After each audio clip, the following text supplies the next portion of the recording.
नमस्कार, मैं आपका अपना नितिन विजय फिर से आया हूं। जी हाँ, आज बात करने आया हूं किस विषय पे, जो आपको दिखाई भी दे रहा होगा कि 11th कमजोर रह गई। 11th कमजोर रहने के कई कारण हो सकते हैं। हमने पढ़ाई कम करी हो, हमारे को इतनी आदत ना हो पढ़ने की, थोड़ी हमने सही शब्दों में बोले तो नालायकी करी हो। अगर ये शब्द हमने करा है तो हमारी 11th कमजोर रह गई। पर क्या अब हमारा कॉन्फिडेंस गिर तो नहीं गया है कहीं कि अगर सर हमारी 11th कमजोर रह गई तो क्या हम सर अब 11th 12th में जेईई की तैयारी कर पाएंगे कि नहीं कर पाएंगे? पहली बात, आप जरूर कर पाएंगे। मैं लॉजिकली आपको उसका आंसर दूंगा। मैंने एक और वीडियो बनाया हुआ है 11th बर्बाद हो गया, उसे थोड़ा सा रिफाइन होकर कोर्सेस अलाइन करके वीडियो बनाया गया है, वो भी आप देख सकते हैं। वो इसी तरीके का है, कुछ अलग बात वहां पे है, कुछ यहां पर है। ध्यान से देखिए कि भाई 11th कमजोर है क्या? एक साल में हमारे पास एक साल है पूरा। जनरली हम जो बैचेस चालू होते हैं, जो 11th वाले चालू करते हैं, वो जनवरी से लेकर दिसंबर के बीच में से खत्म करते हैं। अगर कोई लेट चालू होते हैं तो थोड़ा लेट खत्म होता है। सही बताओ तो 12 महीने बहुत इनफ टाइम होता है जिसमें अपन तैयारी कर सकते हैं। 11th आपने नहीं भी पढ़ी है, मैं तो कह रहा हूं आपके 11th नहीं पढ़ी है, आप कमजोर हो, आपने कम पढ़ी है, आप पूरा दोबारा पढ़ना चाहते हो, आप पूरा दोबारा पढ़ सकते हो। 11th 12th बहुत अच्छे से आप कर पाओगे। और करने के बाद अगर आप बहुत ध्यान से देखो तो आपको ये बात समझ में आएगी कि 11th 12th पूरी पढ़ भी लोगे, 12th बोर्ड की तैयारी भी कर लोगे, 90% के ऊपर आपकी बोर्ड में परसेंटेज भी आएगी। 95 भी बहुत 90 बहुत आसानी से आ सकती है और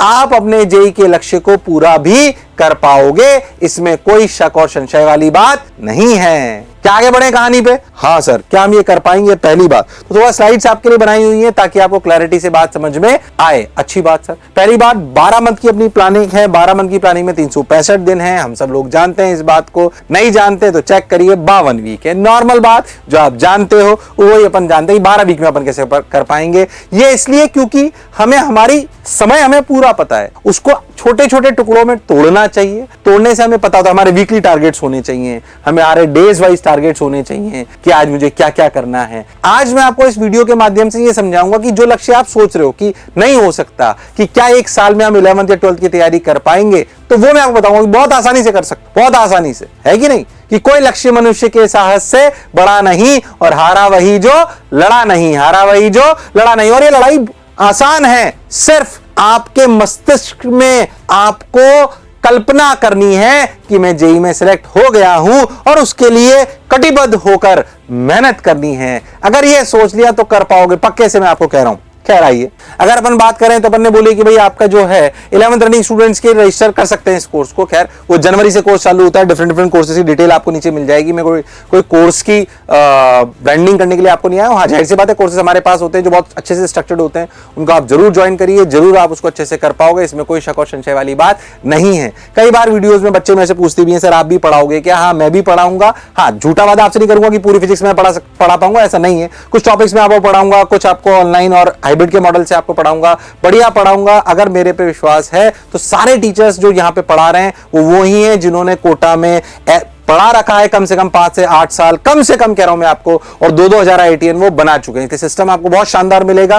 खैर, मैं वीडियो सिर्फ अपनी ब्रांडिंग करने के लिए नहीं बना रहा हूं कि आपको जो है मैं, क्योंकि जो भी मेरा अस्तित्व है बच्चों की वजह से ही है, इसलिए मैं आपको सही सलाह भी देना चाहता हूं। हो सकता है कई बच्चे अपने घर पे रह के ही पढ़ पा रहे हैं, तो उनको सलाह सही मिलनी चाहिए। आप कोटा आते हैं, बहुत बहुत स्वागत है। हम पूरे कर्तव्य के साथ अगर हम आपको लेंगे तो अच्छे टीचर से पढ़वाना, आपको ढंग से पढ़वाना, आपकी तैयारी अच्छे से कराना, वो मेरी जवाबदेही है। मैं व्यक्तिगत रूप से उस बात की जवाबदेही लेता हूं। खैर, मैं आगे बढ़ता हूं। हम कैसे करेंगे सर? ध्यान से देखिए।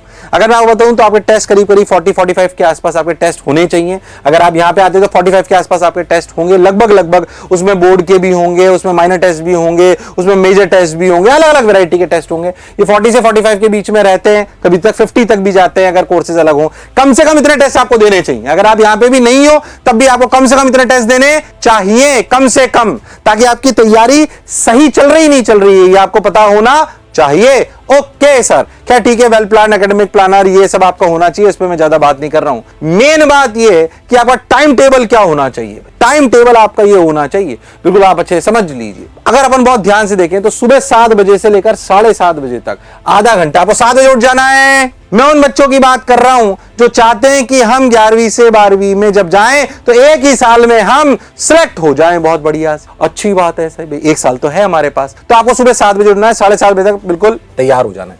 मैं बात इसलिए आपको कह रहा हूं कि आपको ये बात इसलिए समझ में आ जाए। ध्यान से देखो, पीछे चलो भाई। अगर अपन बहुत ध्यान से देखो तो पेन बदल लेता हूं, आ जाइए, पेन कलर भी बदल लेते हैं। ओके, अगर आप बहुत ध्यान देखो तो जनरली मैं मान के चलता हूं, जैसे जो 12th वाले बच्चे होते हैं उनकी क्लासेस हम शाम को ही लगाते हैं। कब लगाते हैं? शाम को, ताकि अगर वो कभी स्कूल भी जा रहे हो तो उस काम को कर पाए। हालांकि स्कूल के साथ मैनेज करना थोड़ा टफ होगा, बट अगर आपने सोच लिया कि नहीं मैं स्कूल के साथ भी मैं कर सकता हूं, तो आप कर सकते। स्कूल में आप ये समझ लीजिए, अगर आप 5-6 घंटे स्कूल जाते हो तो आप इफेक्टिवली सेल्फ स्टडी के लिए 2 से 3 घंटे निकाल सकते। मैं उन बच्चों के लिए कर रहे हैं जो स्कूल के साथ साथ अपनी तैयारी कर रहे हैं। तो हम ये मान रहे हैं कि शाम को क्लासेस चल रही है, तो सुबह उनको कैसे अपना रूटीन रखना है। देखिए, सुबह 7 से लेकर 7:30 बजे तक आधे घंटे में आपको फ्रेशन अप हो जाना है। बिल्कुल 7:30 से लेकर 8:30 तक आपको प्रेफरेबली केमिस्ट्री पढ़नी है, इनऑर्गेनिक और ऑर्गेनिक, क्योंकि सुबह का समय बेस्ट होता है क्या करने के लिए? रटने के लिए। और हाँ सर, सुबह का समय तो बहुत परफेक्ट होता है रटने के लिए, तो उसे रटने का प्रयास करिए और सुबह सुबह केमिस्ट्री पढ़िए। 8:30 से लेकर 9 बजे तक